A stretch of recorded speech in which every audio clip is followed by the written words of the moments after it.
Hello，各位馬迷友，早時啊！今個禮拜日4月27日，雪蘭莪又有11場賽事上演㗎啦。第一場開跑時間係中午12點30分，所採用跑道方面呢，全部都係移出4米嘅。頭嗰3場呢，就係呢個 A4 跑道，即係全闊跑道移出4米，闊21米嘅短直路。跟住嗰4場，第4至第7場呢，就係第2跑道移出4米嘅，都係1150米嘅賽事。而最後嗰4場8至11場呢，就係呢個 A4 嘅跑道長直路。事不宜遲啊，先講第一場喺個5班嘅1200米比較低分嘅組別，我揀咗4號嘅太平希望，最近一次試習片段同大家分享。呢一組太平希望係呢個4月22日嘅第7組試習，係試沙地1000米嘅。咁佢綠綠地色3排中檔起步，咁一起步咧出閘唔算太快，而家差唔多包尾咧貼欄嗰隻63就係啦。咁而家前面唱咗出嚟咧，中檔又有隻辣椒辣啊，咁貼欄咧就係呢個命中注定嘅。咁呢個太平希望咧，呢一組其實慢咗閘之後咧，安上人都唔係好刻意咁推返上嚟，而家仲係喺貼欄包尾位置嘅。咁開始轉彎嗰陣時咧，辣椒辣喺中檔咧帶嚟大半個馬位，跟住係命中注定。咁而呢個太平希望咧，憑住內欄之力，而家轉彎已經攝到上嚟，差唔多第3位嘅喺中檔嗰度轉彎嘅。咁入直路咧，辣椒辣咧喺中檔透出個幾馬位，命中注定係貼欄嘅。跟住呢個太平希望咧就拉出去中檔嗰度上啦，已經上嚟第3位㗎。咁個辣椒辣咧，而家一路咧已經拋甩晒命中注定啊，肯定贏呢組試習㗎。太平希望咧一路都係順住上嚟咧，過埋嗰隻命中注定過終點嘅。最後辣椒辣咧就輕勝呢組試習，太平希望都好輕鬆咁樣攞翻個第2，命中注定係第3嘅。咁你太平希望咧，上次輸完之後咧，試咗課習，其實嗰個走勢都幾輕鬆嘅。今次最重要咧就係呢一場快馬夠多，而佢排檔唔差，應該可以咧守住好位入直路，發揮少少嘅喘勁咧，去爭勝嘅。咁3甲1謝比較穩陣。次選方面，我會揀翻8號嘅健康寶寶。咁呢一馬嚟咗大馬之後咧，嗰個表現雖然比較反覆啲。但係咧，繼灘路佢梅花間竹，上次輸完咧，今次有機會咧跑得好㗎啦。咁始終呢一場咧，預計嘅快馬多同埋多馬嘅場合，佢如果可以跟前守好位咧，發揮些少後勁咧，都可以接近嘅。跟住第3選咧，要揀翻1號嘅舉杯狂歡。咁呢馬近期嘅表現都幾準成嘅，近3仗係冠季殿各一。咁所以今次雖然排外檔起步咧，都唔可以太過睇小佢嘅。第一場賽事我順序提供係4號嘅太平希望、8號嘅健康寶寶同埋1號嘅舉杯狂歡。咁策略上咧，4號太平希望試完閘個走勢唔差，排檔亦都唔差咧，捧 win pay 係比較穩陣嘅。跟住係第2場5班1300米，一場都係低分嘅組別，我揀咗5號嘅加油，最近一次試習片段同大家分享。加油一組試習都係4、2號嘅，第6組都係試依個1000米沙地。咁起步咧，佢咧就唔算話太慢嘅，中檔嗰個外檔紅白格3咧跟咗出嚟嘅而家。但係前邊咧有一隻新馬咧試習又表現好出色嘅，而家喺貼欄咧放咗出嚟嗰隻就係嘅。咁呢個加油咧改咗名之後，之前叫黃金18嚟，今次首次上陣嘅啫。咁而家一路咧都喺中外檔嗰度按住第2位嘅，而家開始轉彎㗎，貼欄嗰隻新馬咧一路都係扣住咁，但係加油咧而家就喺中檔嗰度咧有少蝕位，咁就唔夠最開檔嗰隻一路沿住外欄跑嗰隻咁蝕啦。咁但係而家前邊咧貼欄嗰隻新馬咧已經放嚟咗成個幾兩個馬位嘅，不過加油咧都係一路撳住順住佢嗰個去勢，冇話點樣推騎嘅。咁就係到終點嗰陣時咧，前面嗰隻新馬咧試習咧次次都係第一次過終點嘅，咁所以咧依組咧佢又係首先過終點。咁然之後咧，嗰隻加油又撳翻住咧第2嘅。咁嘅加油咧，之前個名就叫黃金18嘅，喺大馬個表現都幾好嘅，因為之前都已經係贏過馬嘅，同埋跑1600咧，亦都係快放之下跑第2嘅。咁所以今次改咗名，唞咗成4個月咧先上陣，而跑翻短啲嘅1300咧，喺有新鮮感之下咧，都應該合適嘅。只要佢早段咧可以採取翻佢之前贏馬嘅快放跑法咧，有權係一放到底。咁次選方面咧，我會揀翻4號嘅沙巴勝利。咁呢隻馬嚟咗大馬之後啊，連仗都上名，雖然未贏到馬，但係個跑法上咧都幾機動啊，可以後上，亦都可以放頭或者跟前。咁所以今次檔位雖然唔係話太過好啊，但係咧以佢咁多變嘅跑法咧，三甲一直都幾穩陣嘅。第三選咧，我揀翻2號嘅力德飛。咁呢隻馬同沙巴勝利一樣咧，都係之前嘅新加坡馬嚟咗大馬之後咧，都係連仗有準成嘅表現嘅。咁呢隻馬跑法上咧就可能會比較被動少少，咁所以就揾翻去做第三選。第二場賽事我順序提供係5號嘅加油、4號嘅沙巴勝利同埋2號嘅力德飛。咁策略上咧，加油之前都試過一放到底贏馬啦，今次咧就揾佢做2重彩膽，就拖翻咧2號嘅力德飛同埋4號嘅沙巴勝利，兩隻比較易位難贏嘅馬。跟住第三場喺呢個限最多贏1場嘅馬匹參加嘅1200米，我揀咗2號嘅風火雷鳴。最近一次嘅出賽表現片段同大家分享。風火雷鳴呢一場係4月12日嘅1200米4班賽事嚟嘅，起步咧排8檔起步啊，藍帽紅衫嗰隻咧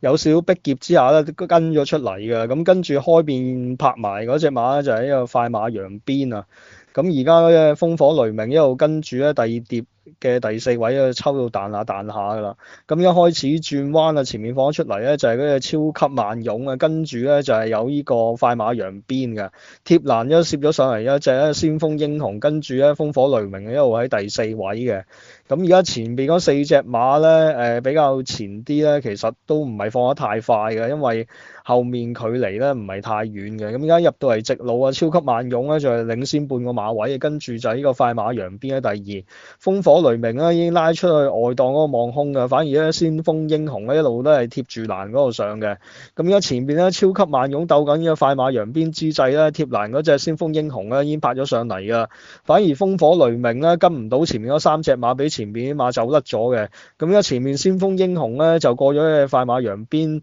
嚟咗大馬之後一出即勝啊！風火雷鳴呢一場都喺大馬第一次上陣啦，最後啊過到入邊嗰隻超級慢勇跑翻去第5嘅。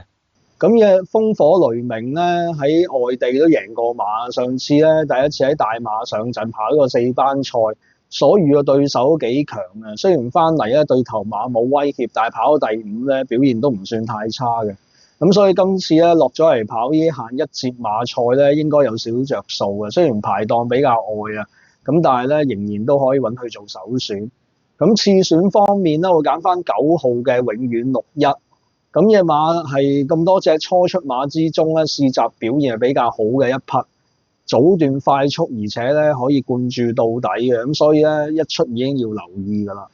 第三選咧，我揀翻5號嘅林家花柏。咁嘅馬嚟咗大馬之後咧，都已經贏過馬㗎。雖然咧佢之後跑啲4班賽咧，嗰個表現就冇喺5班賽咁出色啊。咁但係今次咧，抒情角逐流放方面咧，就唔使有咁多後顧之憂之下咧，三甲一直咧都有機會打入嘅。咁第三場賽事我順序提供係2號嘅風火雷鳴、9號嘅永遠61同埋呢個5號嘅林家花柏。咁策略上咧，我覺得2號嘅風火雷鳴試準之後咧，降級跑呢個初級賽，同埋呢個初出嘅9號永遠61咧，兩隻馬應該有一隻會係頭馬，所以捧對碰 win 係比較穩陣嘅。跟住第4場喺呢個4班1150米呢場比較低分嘅組別，我揀咗6號嘅將門虎子，最近一次嘅出賽片段同大家分享。將門虎子一場係4月6日嘅4班1200米賽事，起步咧佢係排中檔嘅，咁咧唔算係太快嘅，咁而家一路咧都係想吸埋嚟中內檔嘅位置嘅。咁而家前邊咧有幾隻馬都搶咗出嚟，一路鬥快。而家呢個將門虎子咧就係嗰隻9號馬，一路扣住喺中間位置喺第二碟嗰個轉彎嘅。而家前面放咗出嚟咧就有飛鶴啊，跟住1號種子，然之後勝者為王貼欄咧就係呢場頭馬灰馬現金彎嘅。咁而家將門虎子一路都係喺中檔嗰度嘅，轉彎大約係尾5位置嘅。咁而家前邊咧開面嘅1號種子啱啱過咗飛鶴嘅。呢個勝者為王喺第3位，現金彎移咗出嚟外檔嘅第4，咁而家將門虎子唔等中檔啊，移咗出去望空喺外檔咧，鏟鏟地冇紅袖嗰隻上緊㗎啦。咁而家前邊咧仲喺個1號種子大少少嘅勝者為王上嚟追佢嘅，現金彎咬住呢個勝者為王，咁而呢個將門虎子咧而家一路跟住現金彎上嘅，咁最後階段咧現金彎已經過晒入邊嗰啲馬㗎，反而呢個將門虎子咧而家呢幾步咧開始追上嚟咧，都過埋入邊嗰啲馬咧攞翻個第2嘅。咁嘅將門虎子咧，由喺呢個新加坡過嚟呢個大馬角逐咧，連續幾場咧都跑第2，係未竟全功嘅。上次咧早段嗰個位置係比較後啲，所以後上不及。咁今次嘅檔位比較好啲，早段如果跟前啲嘅話咧，都有權打開喺大馬勝門嘅。咁次選方面咧，我揀翻5號嘅冠軍之星。咁呢隻馬嚟咗大馬之後咧，其實咧連仗係不勝有位㗎啦。今次唯一一個考慮因素咧，就係因為佢唞咗成4個月先上陣啊。咁雖然佢試習嗰個表現都唔差，但係始終都係有少少戒心嘅，所以就揾佢做副選。咁第3選咧，我揀翻4號嘅神龍出海。咁呢隻馬雖然之前咧跑呢個1020米咧都放唔到，咁但係跑150米咧早段係可能放得會更輕鬆，嗰個韌力咧亦都可能會增強嘅。咁始終咧速度最快嘅馬同埋近期連仗上陣咧已經開始越輸越近嘅，都有權係快放偷襲嘅。第4場賽事我順序提供係6號嘅將門虎子、5號嘅冠軍之星同埋4號嘅神龍出海。咁策略上咧，呢個6號嘅將門虎子咧，連仗都係跑第2嘅，咁所以揾佢做 Q 膽啦，位置 Q 膽係比較穩陣。咁就拖翻4號嘅神龍出海同埋5號嘅冠軍之星。跟住第5場都係4班150米，都係低分嘅組別。我揀咗9號嘅陳氏英雄，上一次嘅賽事片段同大家分享。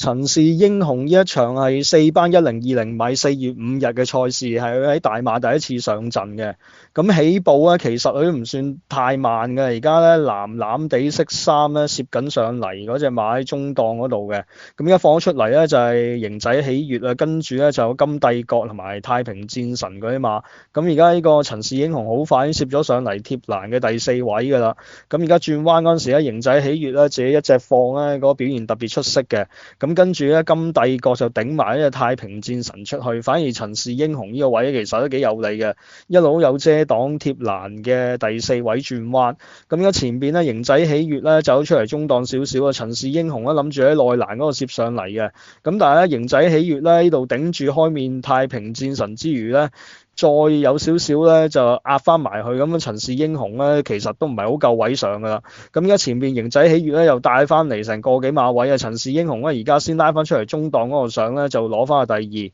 太平戰神咧沿途都係蝕位咧就跑翻個第3嘅。咁嘅陳氏英雄咧其實係好側身嘅馬嚟嘅，新加坡跑咗4場就過嚟大馬發展啊，咁喺大馬初出咧亦都跑過第2嘅。咁呢3歲馬跑一場應該會進步一場，今次咧好有機會咧打開佢喺大馬嘅勝門㗎啦。咁次選方面咧，會揀翻6號嘅宗司令，咁亦都係前新加坡馬嚟嘅，過嚟大馬都係一出即勝啊。咁所以今次咧雖然係升班角逐咧，都唔可以太過睇小佢。第3選咧，我會揀翻2號嘅東方半畝。咁嘅前澳門嘅同名馬，雖然喺大馬都未贏過馬嘅，咁但係咧，佢之前對住啲好強嘅對手虎媽咧，都同佢跑得接近嘅，咁所以今次唞咗一排之後咧，再出得當嚟咧，應該可以採取翻呢個快放嘅跑法偷襲嘅。第五場賽事我嘅順序提供係9號嘅陳氏英雄、6號嘅宗司令同埋2號嘅東方半畝。咁策略上咧，頭先講咗3隻馬，2號東方半畝、6號宗司令同埋9號嘅陳氏英雄咧，3隻馬有放有追嘅。咁其實咧，呢個鐵角位置 Q 同埋正 Q 咧都幾穩陣。跟住係第6場都係4班150米呢場比較高分嘅組別，我揀咗6號嘅芭蕾王子，上一次賽事片段同大家分享。芭蕾王子一場係3月16日嘅1100米賽事，咁起步去見彩衣比較易認嘅，就係呢個印度國旗顏色嘅，一路咧係跟咗出嚟喺中檔嗰度鏟863，咁但係而家前面放咗出嚟咧就係啱啱又再贏馬隻雙寶寶，咁而家呢個芭蕾王子咧跟咗上嚟第4位嘅外檔位置，咁佢前邊咧就有隻發財星，而貼欄咧又有隻太平戰神嘅，咁一開始轉彎啦，雙寶寶自己一隻放咧表現特別出色嘅，而家已經放嚟成個幾兩馬位㗎啦，咁發財星就貼欄第2位，而家芭蕾王子咧外邊嗰個過埋去嘅入直路啦，雙寶寶咧仲係領先個幾馬位，芭蕾王子咧呢2步追上嚟咧嗰個勢好好啊，已經追貼咗隻雙寶寶啊！但係雙寶寶啊，成日都係放咗出嚟之後咧，俾其他馬追貼咧，又有回氣嘅伎倆嘅。咁而家最後嗰幾步咧，芭蕾王子好似過咗呢隻雙寶寶嘅，咁但係咧雙寶寶打下咧，又頂翻住一芭蕾王子咧，最後咧都係雙寶寶贏。芭蕾王子嘅第2、第3就係太平戰神嘅。咁嘅芭蕾王子咧，其實跑短途咧係跟得鬥得嘅。咁上次咧雖然輸咗俾呢個雙寶寶啊，但係雙寶寶咧最近都已經再贏啦，咁證明呢隻馬喺4班咧都仲有上升嘅空間嘅。咁跑法上咧係比較主動，今場咧都係有助2望1嘅機會。咁次選方面咧，會揀翻5號嘅都得。咁呢隻馬前一仗咧，贏馬放到底係彈甩對手嘅表現係相當出色嘅，但係上一次咧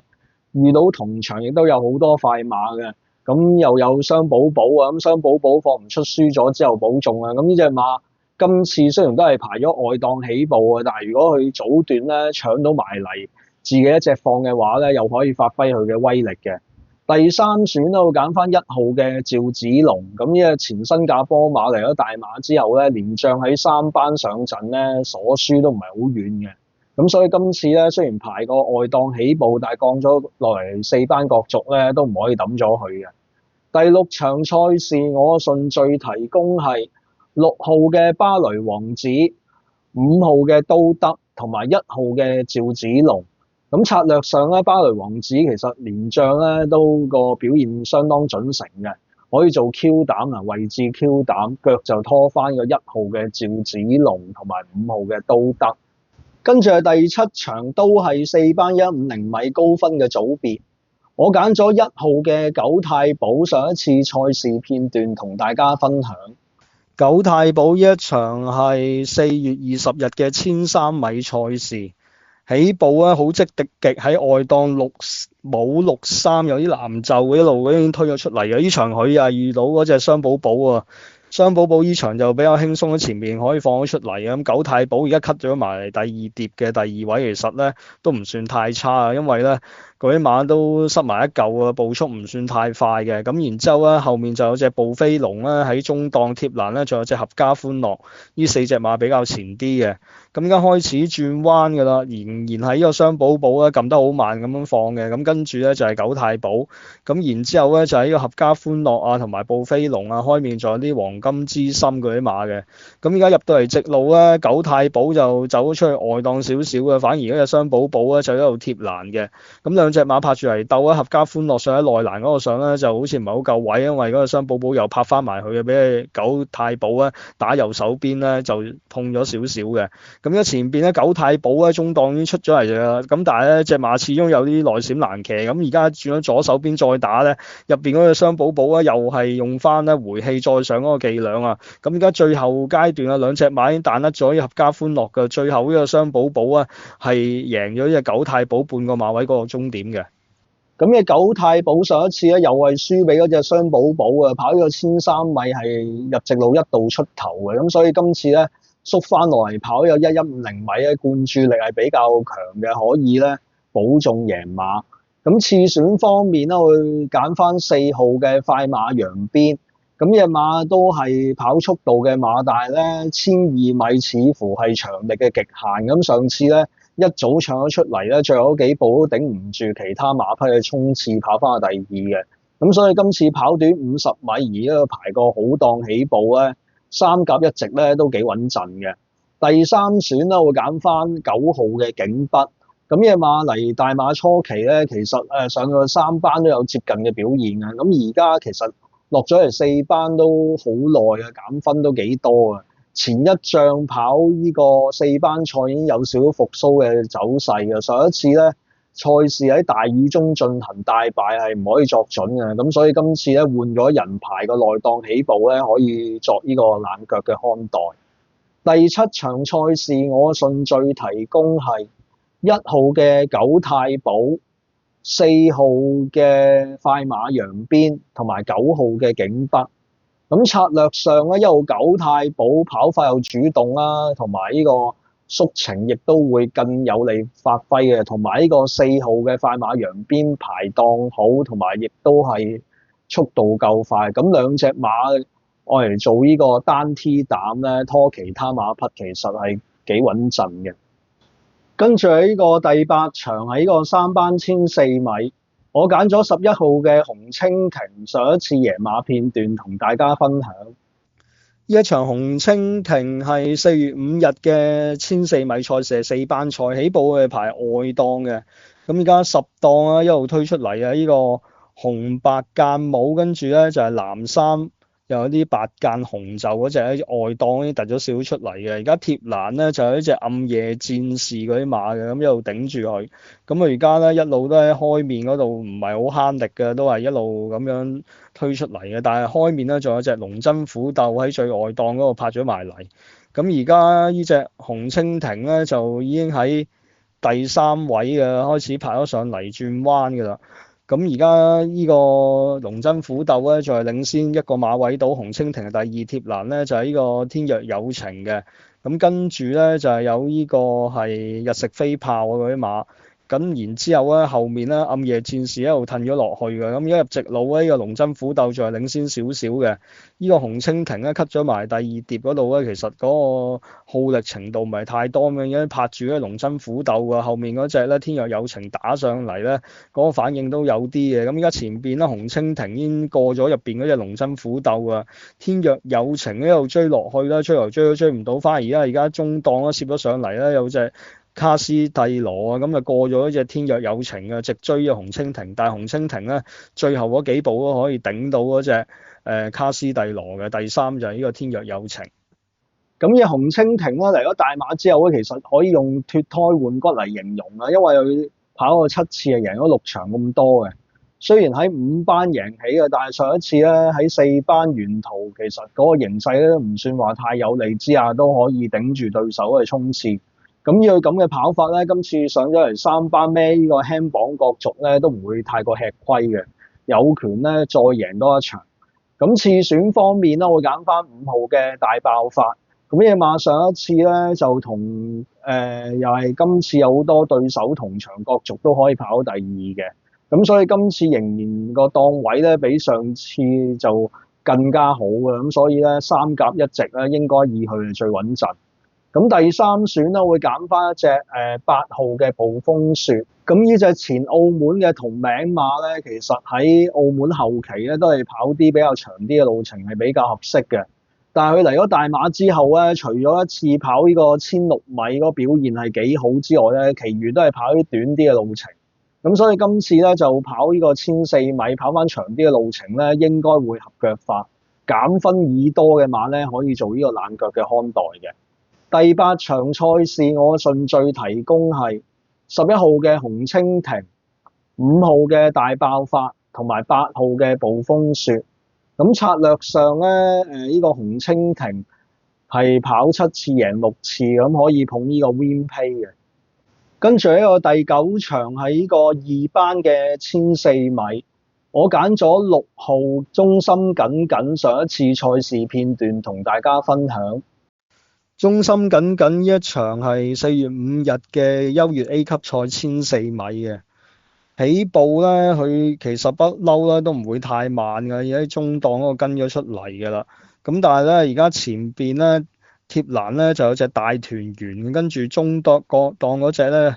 就係呢個颶風啊。而家中心緊緊咧就一路扣住喺呢個第3位，而家進佔上嚟第2位㗎啦。咁開面嗰隻謝料咧，呢場又冇進搶，一路都喺第3碟嗰個攝位嘅。咁而家前邊轉彎中心緊緊咧，中檔放咗出嚟半個馬位度嗰個颶風一路頂住佢嘅。咁而家個謝料一路網空喺第3位咧，放唔出個機會咧，就自然大打折扣咁，跟住啊大團圓攝咗上嚟嘅。咁而家開始轉彎嘅中心緊緊咧，都係領先半個馬位，佢又冇急住咁切埋嚟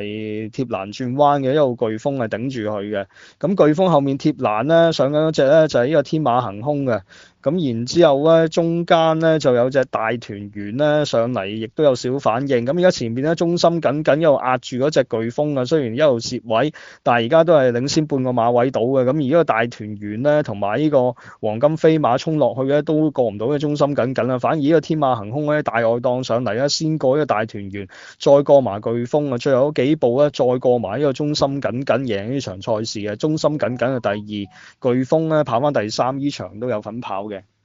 咁嘅中心緊緊上一次跑1400米咧，其實嗰個票數唔係太勁啊，而且佢咧一路都喺外檔咁攝位翻嚟，只係輸俾一隻天馬行空咧，其實嗰個表現係出乎意料咁好，咁所以今次咧繼續跑呢個1400米，對手之中咧已經冇呢個天馬行空呢咁嘅級數嘅馬喺度咧，應該可以贏翻一場嘅。咁次選方面咧，就揀翻嗰隻8號嘅颶風啦。咁上次都係同呢個中心緊緊同場角逐，雖然跑第3嗰個威脅力咧就冇中心緊緊咁大啊。咁但係呢則新馬咧，可能適應咗一場高班步速咧，應該會持續進步嘅。咁呢兩隻馬咧都可以喺3甲之中佔一席嘅。第3選咧，我會揀翻2號嘅精神寶寶。咁呢隻馬前一仗咧就係喺今次嘅騎師邵艾樂嘅胯下贏馬，但係上次換咗人輸咗咧，今次又故劍重逢咧，應該都有權係獅回馬槍嘅。第9場賽事我順序提供係6號嘅中心緊緊、8號嘅颶風同埋2號嘅精神寶寶。咁策略上咧，呢個中心緊緊同埋颶風上次已經係入咗3甲嘅兩席啦，咁呢兩隻馬做單 T 雙膽咧係幾穩陣嘅。跟住係第10場喺個5班1300米一場比較高分嘅組別，我揀咗10號嘅迷霧幻鏡，上一次賽事片段同大家分享。迷霧幻鏡呢一場係4月20日嘅1150米。起步咧排2檔嘅，咁而家出閘唔算好慢，但係咧跑幾步咧嗰個落腳啊始終慢啲嘅。而家喺尾二位置黑帽63嘅就係㗎啦。咁而家前面放咗出嚟咧，貼欄就係六虎啦，跟住就係呢個夢之翼嘅黑衫嗰隻，外檔咧白衫白帽咧就係呢個白天一路上咧吸埋嚟嘅。咁而呢個迷霧幻鏡咧，一路咧都係喺尾二位置貼欄咧，輸俾放頭馬差唔多成10個馬位㗎啦。咁而家轉彎嗰陣時咧，中檔咧夢之翼一路頂住外檔咧8天嘅，咁然之後貼欄咧六虎喺第3位。呢個林家西內咧，呢一場嗰個位咧就跟得好靚啊，一路喺第4位，而家開始移出外檔嗰度上㗎。迷霧幻鏡咧，仲係一個貼欄咧尾3位置嘅。咁而家前邊中檔出咗嚟咧，就係呢個8天啊，入邊一六虎打落去，反而麻麻地，反而呢個林家西內咧望空咗已經過硬嗰隻8天㗎，反而呢個迷霧幻鏡咧就喺中檔嗰度咧唔係好夠位咁攝緊上嚟嘅，咁過終點咧林家西內贏得好輕鬆啊，8天跑翻第2，迷霧幻鏡咧就係呢個跑翻第5嘅貼欄過終點。咁嘅迷霧幻鏡咧，上一次跑短啲嘅路程咧，其實都有介紹啊，不過早段真係落後太遠啦，最後追翻上嚟一跑第5，有少少為時已晚之感。咁試準之後，今次真情角逐咧，以佢跑法應該更加有利去追趕之下咧，應該係屆出擊之時㗎啦。咁次選方面咧，我揀翻1號嘅黃金帝王。咁呢隻馬上一次跑咗1200米後上跑第2嘅，今次跑長100米，雖然排個外檔起步啊，但係對於咁嘅後上馬咧，其實有發揮影響唔算好大嘅。不過咧就比較孭個重磅啦，同埋都係個檔位形勢唔夠嗰隻10號迷霧幻鏡咁好啊，咁所以就做副選。第三選啦，我揀一隻2號嘅狐仙。咁呢隻馬嚟咗大馬2次上陣咧，其實都係冇威脅力嘅。今次揀佢嘅原因咧，就係因為喺最近嘅試集加咗眼罩咧，佢係贏咗嗰組試集翻嚟嘅，走勢都幾好嘅。咁羅希冠軍級騎師咧都肯騎依馬咧，應該都唔會話太差嘅，懶腳可以預埋佢。第10場賽事我嘅順序提供係10號嘅迷霧幻鏡、1號嘅黃金帝王同埋2號嘅狐仙。跟住係第11場都係5班1300米，都係高分嘅組別。我揀咗11號嘅陽光型男，上一次賽事片段同大家分享。陽光型男呢一場係4月6日嘅150米嘅，咁起步咧其實唔係太快嘅，喺中檔嗰度咧一路咧跟咗出嚟，但係咧就喺比較後啲嘅位置，而家4號馬包尾嗰隻就係咁，而家前邊呢場又有8天喎，就係呢個白衫白帽喺第2位貼欄有隻灰馬阿紅一路頂住佢，跟住有呢個三軍統帥，之後咧雷震子呢一場出閘好快嘅，但係又唔搶，一路咧扣到彈下彈下，而家第5位嘅，咁嗰隻陽光型男嗰個位置咧就跟住呢隻雷震子啊，咁所以咧佢而家雖然攝咗上嚟尾3啦，但係又一路要扣住嘅。咁而家轉彎咧，阿紅咧放嚟成個幾馬位，但係8天咧就比較順啲嘅跟得，一路都喺第2位嘅。開面咧就有隻11太保上緊嚟嘅。咁而家陽光型男啊喺中檔嗰度仲揾緊位上嘅。咁而家前邊咧呢個阿紅咧放喺度差唔多啊，8天就要過去嘅。陽光型男喺中檔嗰度咧喺隻11太保入邊嗰度上嘅。咁而家最後階段咧8天都出咗嚟嘅，但係11太保咧呢兩步最後咧就過咗隻8天，而陽光型男一路喺中檔嗰度上嚟咧跑翻去第3嘅。咁嘅陽光型男咧，上一次其實起步有少少失機啊，咁同埋咧中段嗰個步速唔算好快咧，佢都係受阻之下追翻去第3咧，表現都唔算好差㗎啦。咁試準咗之後，今次跑長100米，雖然排個外檔起步啊，但係以佢嘅跑法上咧，攞位可能會更加機動嘅，可以食尾糊。咁次選方面，我就會揀翻2號嘅1號種子。咁呢隻馬之前喺4班角逐咧，早段嘅速度都足以咧放出嚟嘅。咁所以今次咧落嚟5班跑，雖然跑長啲嘅路程啊，但係應該咧可以喺外檔切入嚟自己一隻放頭偷襲嘅。咁第3選咧，我會揀翻6號嘅2太保。咁呢隻馬都係前新加坡馬，過咗嚟大馬角逐之後咧，上次都已經上名㗎。咁所以咧，呢啲馬咧應該會持續有好表現嘅。第11場賽事，我嘅順序提供係11號嘅陽光型男、2號嘅第1種子、6號嘅2太保。咁策略上咧，呢隻陽光型男上一次已經試準㗎，咁就揾佢做 Q 膽啊，位置 Q 膽，拖翻2隻係比較可以前置嘅馬匹，2號嘅1號種子同埋6號嘅2太保。咁下次雪蘭莪嘅賽事咧，就加插咗一日5月3日嘅星期6賽事。咁下個禮拜咧就會有打搭跑嘅賽事啦。5月3號跑完之後，就到5月4號再跑多一日嘅。到時我哋再見啦，拜拜。